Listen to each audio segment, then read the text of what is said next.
मांग है कि देश में सिर्फ दो ही पार्टी, हमारा देश, हमारा समाज दुखी है, बिल्कुल ही नहीं है।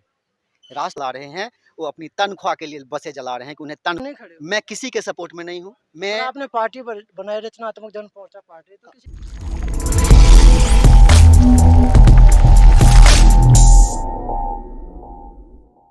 नमस्कार, मैं Vijay Kumar Punia, VKP times news से, और मैं खड़ा हूँ जंतर मंतर पर। और मेरे पीछे जो आप देख रहे हैं, एक नई पार्टी देश के अंदर रजिस्टर्ड होके आई है और उनकी कुछ मांगे हैं, कुछ डिमांड है। वो कहते हैं कि मैं अगर सत्ता में आता हूँ तो देश को बदल दूंगा।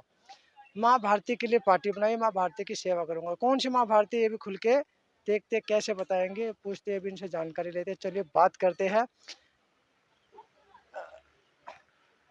रचनात्मक जन मोर्चा पार्टी के राष्ट्रीय अध्यक्ष विजय कुमार झा से, और जानते हैं उनकी एम्बिशंस क्या है, उनकी इच्छाएं क्या है अगर वे सत्ता में आते हैं और पार्टी उनके कामयाब होती है। और 546 एमएलए, 44 एमएलए इनके, सॉरी, सांसद इनके बनकर आते हैं, तो वे क्या करेंगे। तो चलिए चलते बात करते हैं उनसे। नमस्कार। नमस्कार। विजय जी, आप बताएंगे आपने यहाँ पर आज धरना प्रदर्शन क्यों किया हुआ है? ये धरना प्रदर्शन हमने आज इसलिए किया हुआ है कि आज हमारे देश में घर घर गली गली उत्पन्न हुए नेता से है। आज देश के अंदर देश की सबसे बड़ी विकराल समस्या यह है कि आज देश में हजारों क्षेत्रीय पार्टियां हो चुकी हैं, जिनके अंदर राष्ट्रीयता तो बिल्कुल ही नहीं है। राष्ट्र के मुद्दे पे ये सब लोग एक नहीं होते हैं, जिस वजह से हमें बड़े फैसले लेने में हमारे माननीयों को दिक्कत होता है। जो बड़े कार्य होते हैं आज तक रुके हुए हैं, देश में हो नहीं रहे हैं। कौन से बड़े करे, कई सारे हैं ऐसे। कौन सा? अभी मैं इसी मैटर पे बात कर लूँ तो इसको देखते हुए और कई सारी और भी चीज़ें हैं, हमने अपना मुद्दा रखा है। हमारी मांग है कि देश में सिर्फ दो ही पार्टी का विकल्प हो, एक सत्ता पक्ष हो, एक विपक्ष हो, जिससे हमारे नेताओं की संख्या में भारी गिरावट आएगी। जो गली गली उत्पन्न हो रहे हैं नेता, उनमें कमी आएगी, क्योंकि हमारे समाज को हमें शिक्षकों की कमी है, समाज सुधारक की कमी है। हमें डॉक्टर चाहिए, इंजीनियर चाहिए, साइंटिस्ट चाहिए, जो समाज देश के विकास में अपना योगदान दे सकें। पर उसकी जगह पे आज घर घर गली गली नेता हो रहे हैं। हर गली एक चौराहे पे एक पोस्टर मिलता है, आपका बेटा, आपका बहन, आपका भाई। पर वो अपने माँ का बेटा नहीं होता, पर आपका बेटा होता, अपने भाई का भाई नहीं होता, अपने बहन का भाई नहीं होता है, अपने घर में परिवार में नहीं बनती है। परंतु वो नेता बनता है समाज को सुधारने के लिए। तो जो पहले अपने आप को, अपने परिवार को नहीं सुधार सकता, वो नेता कैसे? खैर छोड़िए, उनका निजी मामला है। पर मेरा सबसे पहला मांग यही है कि देश में दो ही पार्टी के विकल्प हो, एक सत्ता पक्ष और एक विपक्ष। बाकी हमें नहीं चाहिए, हमें नेताओं से आज़ादी चाहिए, छुटकारा चाहिए। इसी मांग को लेकर के हम जंतर मंतर पर आए हैं। विजय जी, जैसे आपने बताया कि हमारे देश में शिक्षक की कमी है, इंजीनियर की कमी है, साइंटिस्ट की कमी है, यानी कि हमारे देश में रोजगार की कमी है। इसी बिल्कुल। वजह से वो लोग नेता बनते, उन्हें पता है कि नेता बनने पर हमें ये सब चीज, यानी कि सबसे बड़ी पावर है पैसे की। उन लोगों को पता है नेता बनने पर हमें इनकम खुद ही मिल जाएगी, तो क्यों साइंटिस्ट बनना, क्यों शिक्षक बनना। आपकी बात को मैंने सुना और आपका सवाल भी अच्छा है, क्योंकि आज की जनरेशन यही सोचती है, इसीलिए ये राजनीति की तरफ भागते जा रहे हैं। पर उन्होंने कभी सोचा है जो पैसा मुझे मिलेगा, कोई राजनीतिक दल देगा, वो पैसा कहाँ से आएगा? वो पैसा तो उनके पास या तो छापे जाते हैं, और छापने के बाद भी उतने ही छपते हैं जितना हमारे पास संसाधन मौजूद होता है। तो जब हमारे आप सभी लोग नेता बनेंगे तो संसाधन, फैक्ट्रियों में काम करके करके प्रोडक्ट कौन बनाएगा? खेतों में अनाज कौन उपजाएगा जिसे बेचकर धन इकट्ठा किया जाएगा? तो ऐसे चीज़ों के लिए दिक्कतें आएंगी। रोजगार की कमी वहीं पे नहीं है, रोजगार की कमी है। कमी इसलिए है कि कोई करना ही नहीं चाहता। आज खेत बंजर पड़े हैं, खेती क्यों नहीं करने जाते? क्योंकि किसान आत्महत्या कर रहे हैं, आत्मदाह कर क्यों रहे कर हैं। रहे हैं? इसका रीज़न क्या है? क्योंकि नेता बन करके कोई उनका बिचौलिया बन जाता है, कोई किसी का बिचौलिया बन जाता है। उनके 10 रुपये की चीज़ 2 रुपये में खरीदता है, वो बेचारा मजबूरन उसको देता है। उसके पास उसका घर चलाने के लिए पैसा नहीं होता, वो आत्महत्या करता है और उसी चीज़ को 50 रुपये में बाजार में बेचता है। तो वो खुद बिचौलिया बनने की बजाय वो किसान क्यों नहीं बनता? उनको सही उनका मूल्य क्यों नहीं देता जो उसका वाजिब दाम है? अगर उनका वाजिब दाम, वाजिब मूल्य मिले तो क्यों आत्महत्या करेंगे? और नए-नए संसाधन क्यों ना किसानों को उपलब्ध कराया जाए जिससे खेती में बेनिफिट हो? फैक्ट्रियाँ लगाई जाएँ, नए व्यवसाय किए जाएँ, रोज़गार की तरफ ध्यान दिया जाए, ना कि लोग 2 ही तरफ ध्यान दे रहे हैं, या तो सरकारी नौकरी चाहिए या फिर नेता बनना है। क्योंकि इसके रोजगार लिए इसी में मिल रहा है उन लोगों को। ये उनकी गलतफ़हमी है, कितने दिन तक मिलेगा? यदि आपके घर में रखा हुआ पैसा है तो उसे आप कितने दिन तक खाएँगे? उसी तरह आपका देश आपका घर ही है। विजय जी, आपको उसके पता संसद हो कि एक नेता की, चाहे वो काउंसलर हो चाहे एमएलए हो, वो जितनी बार भी उसको पेंशन कितनी बार दी जाती है? ये बार-बार दी जाती है, ये सब भी बंद होने चाहिए।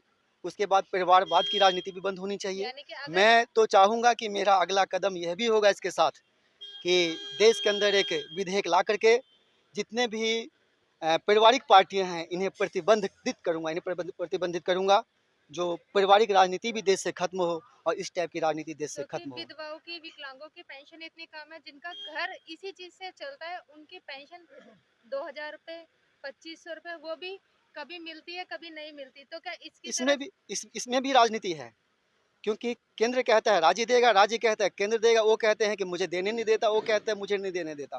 तो इसमें भी तो इसीलिए तो जब तक हमें राजनीति खत्म नहीं करेंगे तब तक हमें इन चीज़ों से छुटकारा कैसे तो मिलेगा? नेताओं की पेंशन क्यों दे देते हैं? जब वो खुद सत्ता में है तो अपने लिए तो कुछ भी हासिल कर सकते हैं। इसीलिए तो हमें नेता नहीं चाहिए। तो आपको नहीं लगता कि ये जनता के साथ नाइंसाफी हो रही है? नाइंसाफ़ी लगने वाली बात ये आप कह रहे हैं तो 100% नाइंसाफ़ी है। क्योंकि एक नेता जो ऑलरेडी सीट पर बैठा हुआ है, मान लीजिए वो एमएलए बनकर उसने छोड़ दिया है, आज या वो दूसरी संसद में चला गया है, तो उसे एमएलए की भी मिलेगी प्लस काउंसलर की भी मिलेगी, यानी कि जितने वो पद छोड़कर आया है उन हाँ, सब की मिलेगी। और जो विधवा लेडीज अपने घर का राशन चला रही है, उसको सिर्फ 2500 रुपए मिल रहा है, उसमें भी वो 6-6 महीने लगा देते हैं, तो उनके पारिवारिक खर्चा कौन करेगा? इसके जिम्मेदार कौन है? इनके ज़िम्मेदार भी ये सिस्टम वाले ही हैं, ये सरकार ही है, नेतागण ही हैं और हमें इन नेताओं से छुटकारा चाहिए।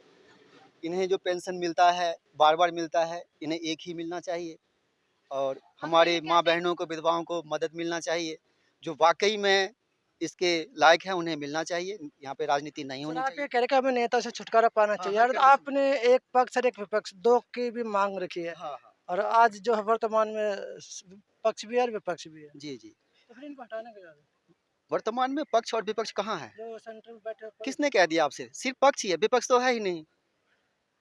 अगर विपक्ष होता तो सेंट्रल कई तरह के ऐसे मुद्दे भी पारित कर देता है जो समाज हित में नहीं होता। उनके खिलाफ बोलने वाला कौन है? कोई दिखा आज तक आपको कौन बोलता है? कोई पक्ष तो है ही नहीं, पक्ष तो खत्म कर दिया गया है। ये तो हिटलरशाही है, जो मर्जी आता है करते हैं। ये तो कब से खत्म आपको क्या क्या लगता है, ये जो विपक्ष जो है खत्म हो गया, कब से लग रहा है आपको? ये जब से नाम ब्रांड हो गया है, पहले खुल के बताओ। हाँ, खुल के तो आप लोग समझते ही हैं, मैं किसी व्यक्ति विशेष का नाम भी नहीं लेना चाहता, किसी पार्टी का नाम भी नहीं लेना चाहता क्योंकि इतने बड़े नहीं हुए हैं मेरी नज़र में जो मैं उनका नाम मेरे मुँह से निकले। पर आज देश मायने नहीं रखता, देश ब्रांड नहीं है, देश के जो बड़े-बड़े हमारे मार्गदर्शक हैं वो ब्रांड नहीं है, पर एक पार्टी ब्रांड है, एक नेता ब्रांड है। वो नेता पहले सांसद लोग जो है प्रधानमंत्री चुना करते थे, आज देश की हालत ये है कि प्रधानमंत्री सांसद चुनता है। उल्टा है ये, विपक्ष तो है ही नहीं और इस टाइप का विपक्ष हमें चाहिए भी नहीं। हमें देश में जो हज़ारों कुकुरमुत्ते की तरह पैदा हुए नेतागण हैं और ये राजनीतिक दल है, उनका खात्मा चाहिए, वो हमें नहीं चाहिए। हमें सिर्फ़ 2 ही तो आप पार्टी ये बताओ चाहिए, विपक्ष की जो पहचान कैसे होती है? जो और भी अन्य भी विकसित देश हैं, उनके तरह मेरा भी देश विकसित हो, हम भी आगे बढ़ें और 2 ही पार्टी हो, एक पक्ष, एक सत्ता पक्ष और विपक्ष। इस पर जनता निर्णय करे कि इनमें कौन योग्य है, नहीं सर, आपने किसे दिया आपने जाए। आपने सत्ता पक्ष तो बता दिया कि ब्रांड हो, अब खुल के नहीं बता रहे, लेकिन विपक्ष की पहचान कैसे होगी? विपक्ष जो उनके लिए लड़ेगा, उनके खिलाफ बोलेगा, कहाँ पे लड़ेगा? सड़क पे या सड़क से पार्लियामेंट लेकर में? संसद तक। सड़क से लेकर संसद तक जो लड़ेगा, जो आगे बढ़ेगा, जो जनता को जागरूक करेगा, जनता के बीच में सही तरीके से अपनी बात रखेगा, ना कि रेल पटरी उखाड़ करके, बस जला करके, ट्रेन जला करके, नहीं, पॉइंट टू पॉइंट ये बात रखा जो आप जाएगा। बता रहे हो रेल पकड़ी उखाड़ के जो बसें जलाकर, ये कौन जला रहे हैं? ये अग्निवीरों की तरफ इशारा तो नहीं है आपका? अभी हाँ, अभी नया ये मुद्दा चला है, ये अग्नि पथ का, तो इस पे मुझे ज़्यादा जानकारी नहीं है। पर जो बसें जला रहे हैं, जो ट्रेनें जला रहे हैं, वो गलत कर रहे हैं। अगर यदि देश उनका है, वाक़ई वो सेना की तरफ जाना चाहते हैं, देश की रक्षा करना चाहते हैं, तो देश की संपत्ति को नहीं जलाएँगे। इसीलिए मैं सिर्फ़ एक ही बात करूँगा कि वो देश के लिए बसें नहीं जला रहे हैं, वो अपनी तनख्वाह के लिए बसें जला रहे हैं कि उन्हें तनख्वाह चाहिए, 20 साल की नौकरी चाहिए, देश से कोई लेना-देना नहीं, इसीलिए देश को क्षति पहुँचा रहे हैं। अगर उन्हें कोई समस्या है, तो पॉइंट टू पॉइंट आप अपनी बात रख सकते हैं, चाहे कोई भी हो। मतलब उनकी मांग आपके हिसाब से गलत है। मैं नहीं कहता कि उनकी माँग सही है, गलत है, क्योंकि वो वही जाने। ये उनका जवाब सत्ता पक्ष दे सकता है, मैं नहीं दे सकता। तो आप उनके सपोर्ट में नहीं खड़े हो? मैं किसी के सपोर्ट में नहीं हूँ। पर मैं आपने पार्टी बनाई रचनात्मक जन मोर्चा पार्टी, तो किसी के लिए तो खड़े हो गए आप। हाँ, मैं खड़ा हुआ हूँ किसी के लिए। मैं भारत की जनता के लिए, भारत के तो लिए जनता में नहीं आते। आज तलक भारत के अंदर माँ भारती के लिए किसी ने पार्टी नहीं बनाई। ये पहली पार्टी है जो माँ भारती के लिए बनी है और मैंने इसे बनाया है। मैं आज नहीं, 10 भारतीय जनता पार्टी भी तो माँ भारती के लिए बनी है ना। कथनी और करनी में फ़र्क होता है और यही सवाल आप मुझसे भी कर सकते हैं। तो आने वाला समय इस पर आपको बताएगा कि क्या सही है, क्या गलत है। पर मैं 10 साल बाहर रह कर के मैंने सेवा दिया है। पर आज ये स्थिति हो गई कि मुझे ये पार्टी बनाना पड़ा है, क्योंकि मुझे आज ऐसा लगा है कि गटर को साफ करना है तो गटर में सर उतरना एक पड़ेगा। तरफ तो आप डिमांड करोगे पार्टियां खत्म होनी चाहिए, एक तरफ आप पार्टी भी बना रहे हैं। पहला मेरा स्थान मेरा रखें, सबसे पहले मैं साइन करूँगा, पहले मैं मेरी पार्टी का विक्टन हूँ, मैं कल सबसे को पहले आपको आगे। टिकट मिलती है तो आप भी इलेक्शन लड़ोगे? नेता मैं तो बनोगे। पहले भी लोकसभा आप भी नेता बन जाओगे? मैं तो पहले भी लोकसभा चुनाव के लिए नामांकन भर चुका हूँ, उत्तर नहीं, पूर्वी अगर दिल्ली जो से मान लो आप और जीत आगे भी गए, लड़ूँगा। आप जब तक मैं लोकसभा में जाऊँगा नहीं, बातें रखूँगा नहीं, तो मेरी बातें जो ऑफ़िशियली हैं, सड़क पे मेरे चिल्लाने से थोड़ी होगा। जब तक मैं संवैधानिक पद पे नहीं जाऊँगा, तब तक मैं अपनी बातें कैसे पूरी कर पाऊँगा? नहीं, वो तो सभी नेताओं का कहना पहले यही होता है हाँ, ना। तो मैंने उसकी पे कह तो दिया आपको कि ये आप कह सकते हैं, जो सवाल मैं कर रहा हूँ, कह रहा हूँ, वो दूसरे भी कल को आप भी बदल जाओगे। ये तो वक़्त बताएगा। सरकार पहले ये कहती वक़्त है। बताएगा। इस पे मैं कोई टिप्पणी नहीं करूँगा। अच्छा, अभी ये आगे चलो के लिए छोड़ दीजिए आप चलो, इसको। आपको अभी ऐसा लगता है कि फिर मैं आपने जो मुद्दा उठाया था ये, हाँ, हाँ। अगर जो मान लो ये आपकी मांग मान ली जाती है, हाँ, ये हाँ। प्रशासन किसी तरह मान लेता है, हाँ, हाँ। क्या सब ठीक हो जाएगा? बिल्कुल सही हो जाएगा और हमारा देश उन्नति करेगा, विकास के मार्ग पे चलेगा चलो, और मैं बाद में दोबारा बात आगे बात करूँगा। तो ये थे रचनात्मक जन मोर्चा पार्टी के राष्ट्रीय अध्यक्ष विजय कुमार झा और संस्थापक भी थे। और इनका कहना ये है कि ना तो देश के अंदर डॉक्टर है, ना इंजीनियर्स है, ना टीचर्स है और ना देश सेवा करने वाले लोग हैं। यानी कि सरकारी अधिकारी और जो सेवा देने वाले जितने भी लोग हैं यहाँ पे, इनके मानना है कि हमें इन सब की ज़रूरत है। अगर ज़रूरत का मतलब तो यही हो कि ये यहाँ पे इस देश के अंदर है ही नहीं। तो इन्होंने बनाई है एक पार्टी जिसका नाम मैंने आप लोगों को बता ही दिया, रचनात्मक जन मोर्चा पार्टी। और इनकी मांग ये है कि एक पक्ष होना चाहिए और एक विपक्ष होना चाहिए। विपक्ष के बारे में खुल के बताया नहीं और पक्ष के बारे में जो है ये एक इशारा किया इन्होंने, खुल के भी उनके बारे में भी इन्होंने बताया नहीं। और जो अग्निवीर जो अपने लिए प्रयास कर रहे हैं, मेहनत कर रहे हैं, अपने अधिकारों के लिए लड़ रहे हैं और उन्होंने जो ट्रेनें जलाई, बसें जलाई, तोड़-फोड़ की, उन्होंने उनको गलत बताया और ये उनके साथ भी नहीं खड़े और पार्टी इन्होंने नहीं बनाई। और इनकी मांग है कि जब मैं सत्ता में आता हूँ, लोकसभा में जाता हूँ और पार्लियामेंट में जाता हूँ, जीत के जाऊँगा तो मैं सारे काम करूँगा। कौन सा काम करूँगा वो भी इन्होंने खुल के नहीं बताया। हाँ, इन्होंने बस ये ज़रूर बोला है कि पुलिस की ज़रूरत है, डॉक्टर की ज़रूरत है, इंजीनियर की ज़रूरत है और संसाधनों की ज़रूरत है। यानी कि कुल मिला के इनका मानना है कि इस देश के अंदर, भारत के अंदर कुछ भी नहीं है, कुछ भी नहीं है। इनका मानना है ये, जो उन्होंने अपने स्पीच में भी बताया था। तो मैं Vijay Kumar Poonia, VKP times news से आप इस वीडियो को लोगों तक पहुँचाएँ, शेयर कीजिए, जनता तक पहुँचाएँ और मुझे दीजिए इजाज़त। धन्यवाद।